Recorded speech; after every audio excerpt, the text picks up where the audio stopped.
सर्वांना विनंती आहे, सर्वांनी दोन्ही हात उंच करून आपण सर्वांनी घोषणा द्यायची आहे. बोला भारत माता की, भारत माता की, वंदे वंदे भारतीय जनता पार्टीचा. परभणी महानगरपालिकेच्या या निवडणुकीच्या प्रचाराच्या निमित्ताने आपण सर्वजण व्यासपीठावरील मेघनाताई, आदरणीय भरोसे साहेब, वरपुडकर साहेब, बोलीकर साहेब, सर्व व्यासपीठावरील मान्यवर, माझ्या समोर उपस्थित सर्व कार्यकर्ते, पदाधिकारी, खरं तर कालच आपल्या सर्वांचे नेते आदरणीय देवेंद्रजी यांनी आपल्या समोर विकासात्मक दृष्ट्या या परभणी शहराला भारतीय जनता पार्टीची कशी प्रगतीची साथ हवी आहे हे मांडण्याचा प्रयत्न केला. त्यामुळे येणाऱ्या काळामध्ये भारतीय जनता पार्टीच्या तुम्हा सर्व कार्यकर्त्यांची जबाबदारी वाढली. खरं तर मी येत असतानाच तिथली असणारी परिस्थिती काय, राजकीय काय समीकरण होऊ शकतील, या सर्व गोष्टीचा आढावा घेत इथपर्यंत पोहोचलो आहे. आणि मग यामधून एक गोष्ट फार महत्वाची लक्षात येते की तुम्हाला आम्हाला सर्वांना अधिक काम करण्याची गरज आहे. येणारे 8 ते 10 दिवस जे आता शिल्लक आहेत, या दिवसांमध्ये भारतीय जनता पार्टीच्या कार्यकर्त्यांनी बूथ लेवलवरती जाऊन खालीपर्यंत मतदारांपर्यंत जाणं, मतदारांना हे समजून सांगणं की भारतीय जनता पार्टीच का, कमळ हे चिन्ह आणि त्यासमोरील बटन दाबायचं का, अतिशय सोप्या भाषेमध्ये हे तुम्हाला मला सर्वांना सांगणं हे अत्यंत गरजेचं आहे. अनेक विषय सांगता येऊ शकतात, परंतु एक गोष्ट लक्षात घ्या की प्रगतीची साथ जर कोणाला हवी असेल तर भाजपाशिवाय पर्याय नाही, हे तुम्हाला प्रत्येकाला समजून सांगितलं पाहिजे. तेवढी वर्ष हा संपूर्ण भाग आणि या भागामधील असणाऱ्या प्रत्येकाच्या मनामध्ये एकच गोष्ट लक्षात येते की तुम्हाला आम्हाला सर्वांना विकासाच्या दिशेने आम्हाला पाऊल उचलायचं आहे. आणि विकासाच्या दिशेने जर पाऊल उचलायचं असेल तर हीच एक संधी आहे. भावनिक आव्हानं बळी पडू नका, हे लोकांना पहिलं सांगितलं पाहिजे. या अगोदर तुम्ही आम्ही सर्वजण जाणताय, या भागातून निवडून येणारे प्रत्येक लोकप्रतिनिधी हे भावनिक आवाहन करतात आणि मग त्या भावनिक आव्हानांना सर्वच्या सर्व मतदार जे आहे ते मतदारांना त्या दिशेने जाणं हे असं वाटतं की हो नाही हे खरं आहे. त्यामुळे ही सर्व मंडळी जी भावनिक आवाहन करतात त्यांना थोडंसं दूर सारलं पाहिजे. या भावनिक आव्हानांपासून मतदारांना एकदा संधी ही भारतीय जनता पार्टीला द्या, एकदा संधी भारतीय जनता पार्टीला द्या, हे आपण सांगितलं पाहिजे, हे पटवून दिलं पाहिजे. 2014ला महाविकास आघाडीचं त्यावेळेचं असणारं युपीएचं सरकार, देशाचे पंतप्रधान नरेंद्र मोदीजी ज्या वेळेला एनडीएचे त्यावेळेच्या काळामध्ये आपल्याला माहित आहे एनडीएचे पंतप्रधान पदाचे उमेदवार झाले, त्यावेळेला त्यांनी संपूर्ण देशामध्ये प्रवास केला आणि त्यांनी प्रत्येक देशातील असणाऱ्या नागरिकांना हे सांगण्याचा प्रयत्न केला की मला एकदा संधी द्या, माझ्या विचारधारेला एकदा संधी द्या. मानवता आणि एकात्मवाद या दोन्ही विषयाला घेऊन मी येणाऱ्या काळामध्ये या देशाला एक वेगळी दिशा देईल. स्किल, स्केल आणि स्पीड या तीनही गोष्टी तीनही गोष्टी एकत्र घेऊन जाऊन या देशातील असणाऱ्या प्रत्येक व्यक्तीला, शेतकरी असेल, कष्टकरी असेल, प्रत्येकाच्या जीवनामध्ये आनंद कसा निर्माण होईल यासाठी मी माझ्या जीवनामध्ये मला मिळालेल्या संधीचा योग्य प्रकारे वापर करेन. मी प्रधान सेवक म्हणून काम करेन हे त्यांनी त्यावेळेच्या काळामध्ये सांगितले. त्यांना संधी मिळाली, जनतेने संधी दिली. त्यावेळेचा काळ तुम्ही आठवा. एक स्लोगन पूर्ण सर्व ठिकाणी प्रत्येकाच्या तोंडामध्ये एकच स्लोगन होतं, हर हर मोदी. काय होतं? हर हर मोदी, घर घर मोदी. अशाच पद्धतीने एक उठाव संपूर्ण देशभरामध्ये झाला. आताही या परभणीमध्ये अशाच पद्धतीने तुम्हाला आम्हाला सर्वांना घरोघरी एकच गोष्ट सांगितली पाहिजे, तुमची आमची भाजपा सर्वांची. का सांगितलं पाहिजे हे मी का सांगतोय लक्षात घ्या. लोकांना हे पटवून दिलं पाहिजे की काँग्रेस पूर्वीची असणारी सर्व मंडळी बदल कसा होतोय, तुमचे आमचे जीवन सुखमय कसं होत आहे हे पटवून दिलं पाहिजे. याच भागांमध्ये 2014च्या अगोदर जवळजवळ 6 ते 8 तास, मला असं वाटतं त्यापेक्षा जास्तच असेल, परंतु 6 ते 8 कमीत कमी तास हे लोड शेडिंग होतं. लोड शेडिंग याचा अर्थ लाईटच नसायची, लाईट गुल असायची. परंतु 2014च्या नंतरचा काळ लक्षात घ्या. तेव्हापासून आजपर्यंत तुम्ही आम्ही सर्वजण, मला आठवण यासाठी आली की मी तिथे बसलो होतो आणि एकदम छानपैकी हवा आल्यानंतर लक्षात आलं लाईट आहे बाबा इथे. त्याचा अर्थ काय?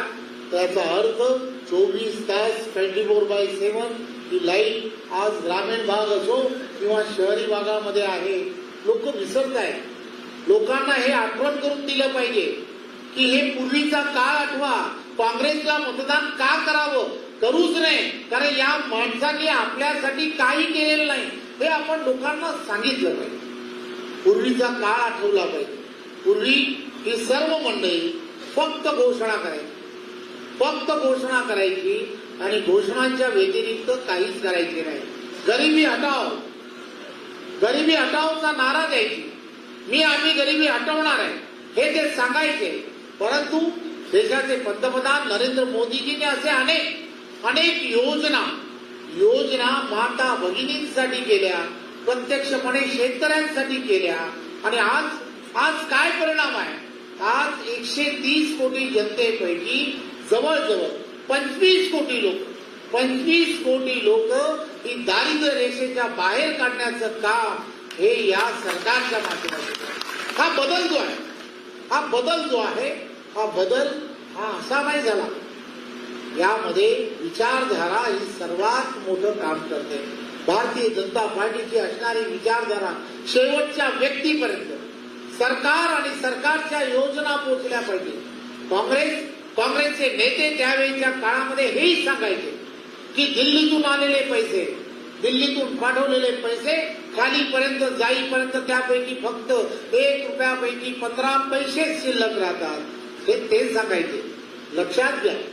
परंतु त्यावेळेच्या काळामध्ये हे काय होत होतं तर भ्रष्टाचार मोठ्या प्रमाणात होता. मध्ये असणारे दलाल या सगळ्या गोष्टी कुठेतरी पळून घेऊन जात होते. परंतु आज डिजिटल इंडियाच्या माध्यमातून दिल्लीतून पाठवलेला 1 रुपया खालीपर्यंत 1 रुपया तसाच्या तसा जातोय. ही डीबीटी सिस्टीम सुरू झाली. या सगळ्या गोष्टी तुम्हाला आम्हाला सर्वांना लोकांपर्यंत समजून सांगितल्या. हा बदल जो आहे, हा केंद्रात झाला आहे. केंद्रामध्ये झालेला आहे. एनडीएचं सरकार आलंय. राज्यामध्ये सुद्धा देवेंद्रजींच्या नेतृत्वातलं असणारं महायुतीचं सरकार आलंय. आणि आता परभणी शहरामध्ये सुद्धा त्याच विचाराचं सरकार येणं हे अत्यंत गरजेचं आहे. आणि म्हणून कमळासमोरचं बटन दाबणं हे गरजेचं आहे. हे आपण कार्यकर्त्यांनी लोकांपर्यंत, मतदारांपर्यंत पोहोचवलं पाहिजे. भारतीय जनता पार्टीच्या कार्यकर्त्यांनी हेही सांगितलं पाहिजे की तुम्ही आम्ही सर्वजण देशभरामध्ये एक वेगळ्या पद्धतीचं वातावरण हे सर्व ठिकाणी सुरू आहे.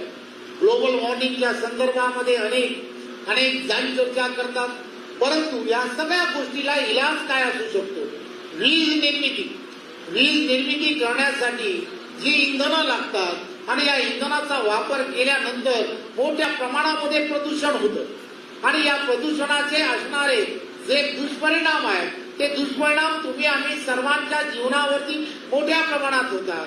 एक देवेंद्र फडणवीस सारखा एक नेता, द्रष्टा नेता, ज्याला पुढचं कळतंय, त्यांनी काय विचार केला हे लक्षात घ्या.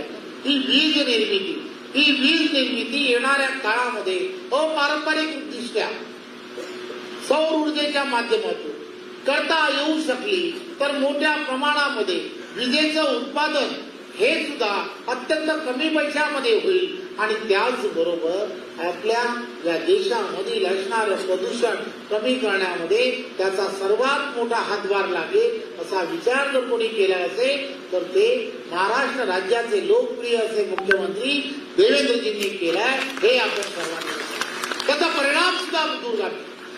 हे केल्यामुळे काय झालं? गेली 20 वर्ष तुम्ही आम्ही सर्वजण पाहत आहे, विजेचे दर हे प्रत्येक वर्षी वाढताना दिसत आहे. हे वाढणारे दर यामुळे गेल्या काही वर्षामध्ये कमी व्हायला लागले.